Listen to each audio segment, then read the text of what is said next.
Who is the Shiba family? As a self-proclaimed conspiracy theorist, I am not going to tell you a theory that I don't truly believe in. But as a Power Ranger fan, I'll tell you one thing. The Shiba family answers come right here. And there's something about this that's a leak. The Shiba family crest.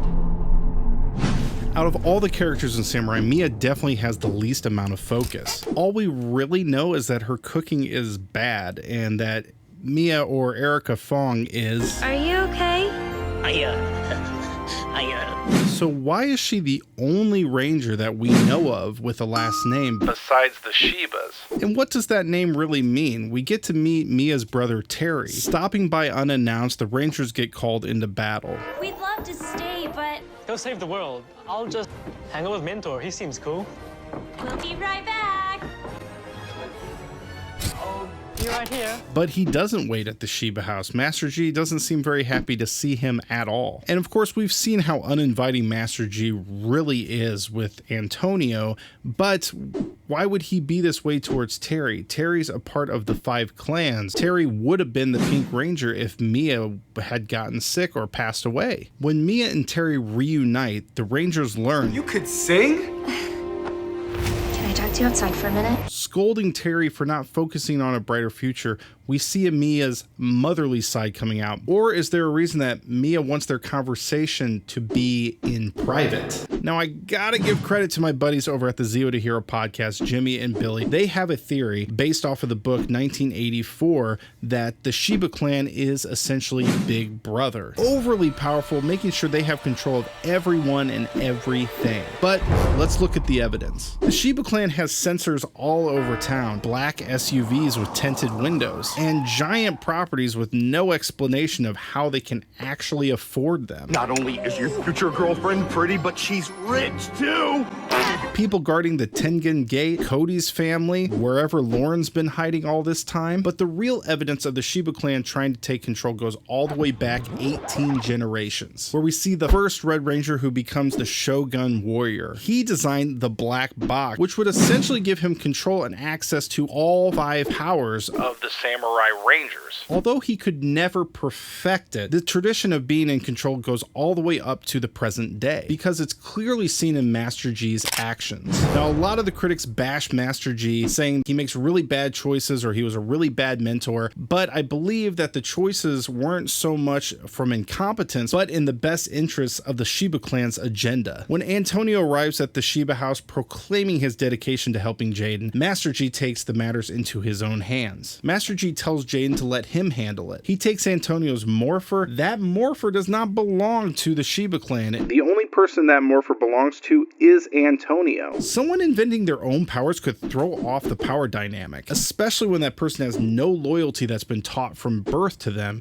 to follow the Shiba clan. Clans might figure out they can make their own powers. I mean, Cody makes the Bullzooka, which could have been very much inspired by Antonio. It could cause an uprising in the clans if one clan could become more powerful than the Shibas. Why follow them if they're more suited to lead? Now you might be thinking, whoa, what about Mia? Don't worry, I'll get back to it, but first let me explain the rest of this theory. Now, Billy and Jimmy's theory was that the Shiba clan was Big Brother, but that's not quite the way I see it. Let me explain. I think this situation is a lot more like The Boys, superheroes with powers being controlled by organizations. Because Jade and Lauren are both basically raised in captivity, brainwashed to do nothing but uphold the samurai ways, and when Lauren comes back, Jaden leaves her as he's been told his whole life he has to do, even if it doesn't really make sense to him. So why would this organization want the Shiba children not to be together? If they got together and started comparing stories and figuring out that maybe this organization that they think is protecting them is actually controlling them, maybe that would be a problem for Jaden them. has been manipulated and controlled for quite a while now, and when the rest of the Rangers finally decide to let Antonio join them, Jaden does give in. And G's reaction is very strange in this moment because he essentially smiles, but then it cuts to him and he looks a little more upset.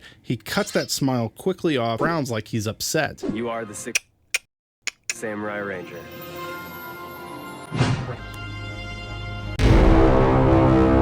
Master G goes to Jaden and says, I may have been wrong to exclude Antonio so quickly. I think we both were.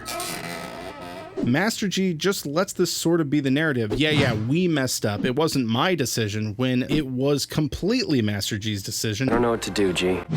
You're too close to this. Let me handle it. I am finally ready. No, really not possible. I'll hold on to this. No! Give it back! But at this point, Master G has to shift his plan because Jaden has accepted Antonio, so he starts to put Antonio to work. If he can't take Antonio's powers, let's have him build powers for us. Of course, Antonio repairs several Zords, he gets the Shark Disc working, and of course he gets the Black Box working. This excites Master G a lot, and he tells Antonio that you are a part of the team now, you've earned your spot, and I was wrong. But Master G is so driven by this power that he even makes Antonio stay when Jaden needs help and makes him work on the Black Box, even though Jaden's life is very, very much in danger. Programming the black box can wait no longer. Now, this organization that the Shiba clan started generations ago may not be as good as we hope it would be. The Shogun warrior gave Cody's family the task of protecting the Bull Zord, but when the Rangers show up bringing Cody home, his dad does not seem very happy to see these people. Can we talk to you?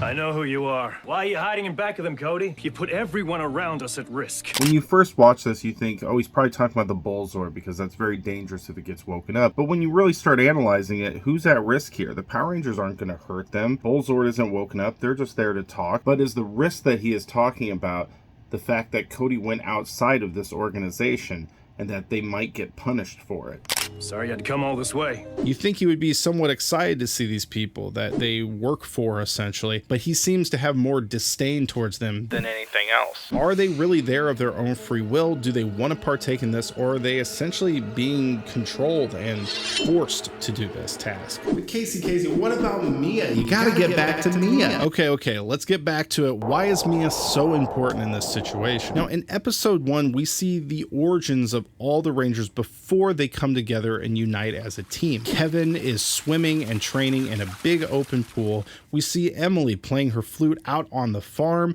We see Mike playing video games at the mall with his friends. We see Mia locked behind a fence in a daycare center. You don't think the fence was indicating anything, right? When they all come together, Kevin comes running downtown. You see Mike and Emily both on foot as well. And Mia is locked in an ominous SUV with tinted windows. Wait. Why is Mia the only one being chauffeured around? Or is she being transported because they don't trust her?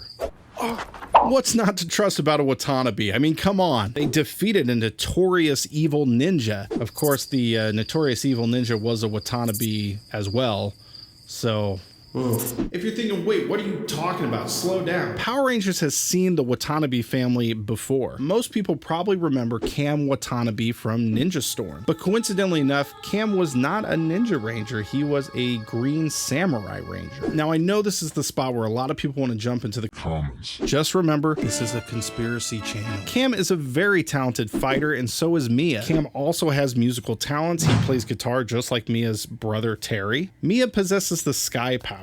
And although Cam has a Zord that flies in the air, that's probably not enough evidence. Now remember, Cam is just one part of this family. Cam's father, Konoe Watanabe, specializes in air element. And although his uncle Kaya specializes in the earth element, he uses the air element when he's in battle, showing that the Watanabe family has a pretty good ability to use the air element. I believe that the Watanabe family has a sect that broke off from the Samurai Rangers, and they went into studying the ways of the ninja. Cam's father promised his wife that he was going to keep Cam safe. Now that resulted in him keeping Cam from fighting, but what if the real reason behind him keeping him from fighting was because he knew if Cam became a Power Ranger, the Shiba family would be coming after them to obtain those powers. And of course, this sect of the Watanabe family breaking off from the Rangers resulted in Kaya becoming Lothor and having a huge villain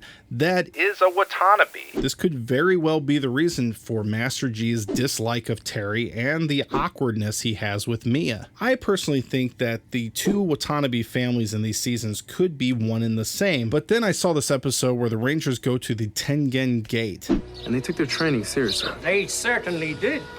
Although the Green Ranger was a bit of a prankster. Now, is it possible that Daisuke is a descendant of the Watanabe family and he's related to Mia down the line? Do you think this is possible? I think it would surely explain a few reasons why Mia is so quiet around the house and why she seems to be spying in random places looking off into the distance. One of my biggest pet peeves in videos is when people just keep mispronouncing words. I apologize because they never actually say Mia's last name in the series. I'm not sure if they say it in Ninja Storm at all. I kept saying Watanabe because Cam was a want-to-be ranger. In an interview with Erica Fong, she says Watanabe. Apparently I'm saying it wrong, and they also say Kia instead of Kaya. I am so sorry. You know, I have a real soft spot for the seasons that everybody takes a dump on. I did a whole review on the Turbo seasons because people always hate on those. Samurai is another one where people really go at it. I did a whole breakdown of the season, and you know, after reviewing it, I've really come to love it a lot more than I did before. So please check that video out. I hope you guys have a good one. Bye.